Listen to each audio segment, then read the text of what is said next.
Hi friends, എവർക്കും Kunjus കിച്ചണിലേക്ക് സ്വാഗതം. എല്ലാവർക്കും സുഖമെന്ന് കരുതുന്നു.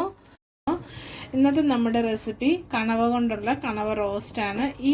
ഈ രീതിയിൽ നമ്മൾ ഒരു പ്രാവശ്യം കണവ റോസ്റ്റ് ഉണ്ടാക്കിയാൽ നമ്മുടെ പാത്രം കാലിയാകുന്നത് അറിയില്ല. അപ്പോൾ നമുക്ക് വീഡിയോയിലേക്ക് പോകാം. വീഡിയോയിലേക്ക് പോകുന്നതിന് മുമ്പായിട്ട് എൻ്റെ ചാനൽ ഇതുവരെ സബ്സ്ക്രൈബ് ചെയ്യാത്തവരുണ്ടെങ്കിൽ പ്ലീസ് എല്ലാവരും ഒന്ന് സബ്സ്ക്രൈബ് ചെയ്ത് എന്നെ ഒന്ന് സപ്പോർട്ട് ചെയ്യണം. വീഡിയോ ഇഷ്ടമായെങ്കിൽ ഫ്രണ്ട്സിനും ഫാമിലിക്കും ഒക്കെ ഒന്ന് ഷെയർ ചെയ്ത് കൊടുക്കണം. അപ്പോൾ ഇനി നമുക്ക് ഡീറ്റെയിൽ ആയിട്ട് വീഡിയോയിലേക്ക് പോകാം. അപ്പം നമ്മൾ അതിനായിട്ടൊരു പാൻ വെച്ചിട്ടുണ്ട്. പാനിലേക്ക് നമ്മൾ 1 ടീസ്പൂൺ കുരുമുളക്, ഒരു 1.25 ടീസ്പൂൺ മുഴുവൻ മല്ലി, 1 ടീസ്പൂൺ പെരിഞ്ജീരകം അത് നമുക്ക് ചേർത്ത് കൊടുക്കാം. അതിൻ്റെ കൂട്ടത്തിൽ തന്നെ നമുക്കൊരു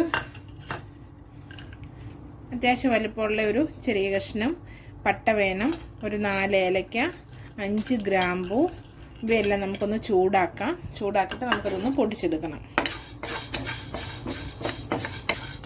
ഇപ്പം തന്നെ നമ്മുടെ മല്ലിയുടെയൊക്കെ കളറൊന്ന് മാറി വന്നിട്ടുണ്ട്.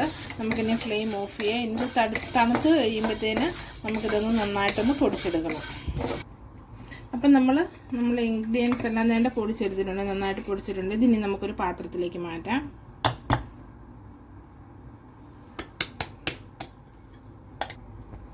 അതേ ജാറിലേക്ക് നമ്മളിനി അടുത്തായിട്ട് എടുത്തിരിക്കുന്ന ഒരു 4 അല്ലി വെളുത്തുള്ളി, ഇച്ചിരി വലിപ്പമുള്ള വെളുത്തുള്ളിയാണ്, ഒരു 4 അല്ലി എടുത്തിട്ടുണ്ട്. അത്യാവശ്യം വലിപ്പമുള്ള ഒരു ഇഞ്ചിയുടെ കഷ്ണം ചെറുതായിട്ട് അരിഞ്ഞെടുത്തിട്ടുണ്ട്. ഒരു 3 പച്ചമുളക് എടുത്തിട്ടുണ്ട്.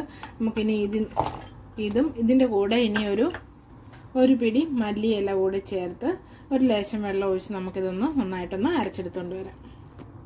അപ്പം നമ്മളൊരു പാൻ വെച്ചിട്ടുണ്ട്. പാനിലേക്ക് നമുക്ക് 1 ടീസ്പൂൺ എണ്ണ ചേർത്ത് കൊടുക്കാം. അപ്പം നമ്മുടെ എണ്ണയൊന്ന് റെഡിയായി വന്നിട്ടുണ്ട്. ആ സമയം നമ്മൾ 2 സവോളയാണ് ഇങ്ങനെ എടുത്തിരിക്കുന്നത്. അതിങ്ങനെ അരിഞ്ഞെടുത്തിട്ടുണ്ട്. നമുക്കിത് എണ്ണയിലേക്ക് ചേർത്ത് കൊടുക്കാം.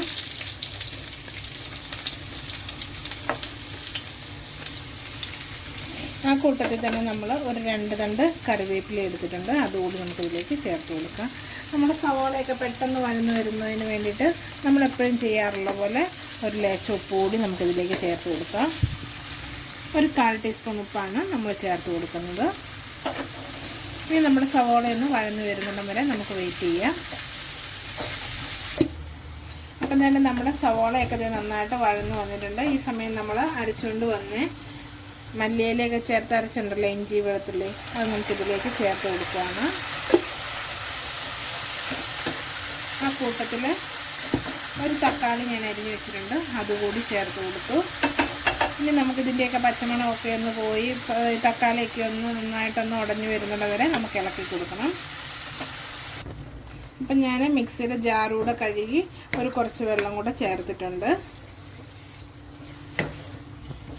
അപ്പം നമ്മുടെ സവാളയൊക്കെ നന്നായിട്ട് വഴന്നു വന്നിട്ടുണ്ട്, തക്കാളിയൊക്കെ അരത്ത്. അപ്പം നമുക്കിനി ഈ സമയത്ത് ചേർക്കേണ്ട പൊടികളാണ്. അപ്പം നമ്മൾ ഫ്ലെയിം കുറച്ച് വെച്ചിട്ട് ഒരു 1/4 ടീസ്പൂണ് മഞ്ഞൾപ്പൊടി ചേർത്ത് കൊടുത്തു.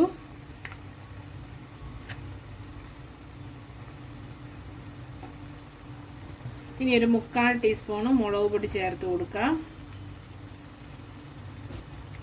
നമ്മൾ നേരത്തെ പൊടിച്ചു വെച്ചിരുന്ന മസാല ഉണ്ടല്ലോ, അതിനകത്തുനിന്ന് ഒരു 1.5 ടീസ്പൂണ് മസാല നമുക്ക് ഇതിലേക്ക് ചേർത്ത് കൊടുത്തിട്ട് ഇതിൻ്റെയൊക്കെ പച്ചമണം മാറുന്നിടം വരെ നമുക്ക് നന്നായിട്ടൊന്ന് ഇളക്കി കൊടുക്കാം. അപ്പം നമ്മുടെ പൊടികളുടെയൊക്കെ ആ പച്ചമണമൊക്കെ ഒന്ന് മാറി വന്നിട്ടുണ്ട്. പൊടിയൊക്കെ നന്നായിട്ട് മൂത്ത് നല്ലൊരു സ്മെല്ലൊക്കെ വരുന്നുണ്ട്.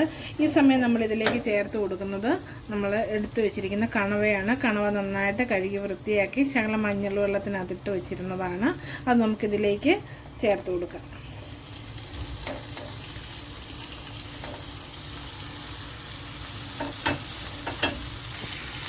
ഇനി നമുക്കിത് നന്നായിട്ടൊന്ന് ഇളക്കി ഒന്ന് യോജിപ്പിക്കാം.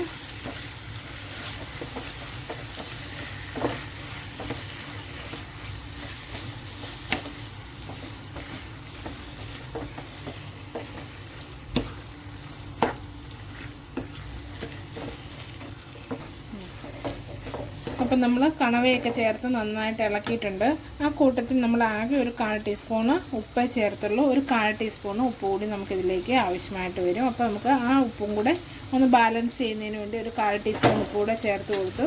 ഇനി നമുക്കിത് നന്നായിട്ടൊന്ന് വേകുന്നതിന് വേണ്ടിയിട്ട് നമുക്കൊരു 1/2 കപ്പ് വെള്ളം കൂടി ഇതിലേക്ക് ചേർത്ത് കൊടുക്കാം.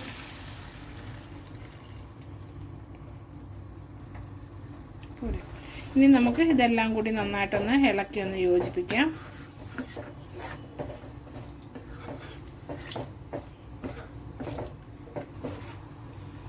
അപ്പം തന്നെ നമ്മൾ ഇപ്പം തന്നെ ഒഴിച്ച് വെള്ളമൊക്കെ ഒന്ന് തിളച്ച് വരുന്നുണ്ട്.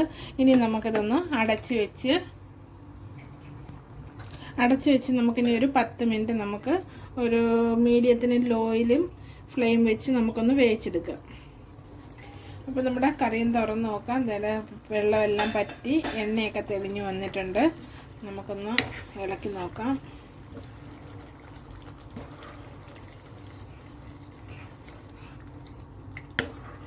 അപ്പോൾ ചാറൊക്കെ നന്നായിട്ട് കുറുകി വന്നിട്ടുണ്ട്.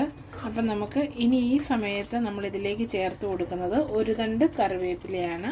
അത് നമുക്കിതിലേക്ക് ചേർത്ത് കൊടുത്ത് കുറച്ച് മല്ലിയില കൂടി നമുക്കിതിലേക്ക് ചേർത്ത് കൊടുക്കാം.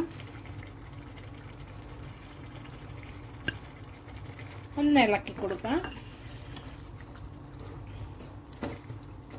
നന്നായിട്ടൊന്ന് ഇളക്കി യോജിപ്പിച്ചതിന് ശേഷം നമുക്ക് കറിയുടെ ഉപ്പും എരിവും ഒക്കെ ഒന്ന് നോക്കാം.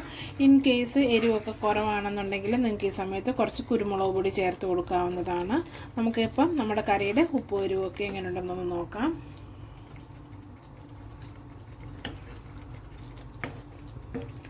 അത്യാവശ്യം എരിവുണ്ട്. ഇനി നിങ്ങൾക്ക് സ്പൈസിയാ വേണ്ടെന്നുണ്ടെങ്കിൽ നിങ്ങൾക്ക് കുരുമുളക് ചേർത്ത് കൊടുക്കാം. കുരുമുളക് നന്നായിട്ട് പൊടിച്ചിട്ട് ചേർത്ത് കൊടുക്കാം. പിന്നെ നിങ്ങൾക്ക് വേണമെന്നുണ്ടെങ്കിൽ ഉപ്പ് വേണമെന്നുണ്ടെങ്കിൽ ഈ സമയത്ത് ചേർത്ത് കൊടുക്കാം. നമ്മളിപ്പം ഉപ്പൊക്കെ നോക്കിയപ്പോൾ ഉപ്പും നല്ല ഇത് പാകമാണ്. അതുപോലെ തന്നെ എരിവും ആവശ്യത്തിനുണ്ട്. അപ്പം നമ്മുടെ കറി ഇവിടെ റെഡി ആയിട്ടുണ്ട്.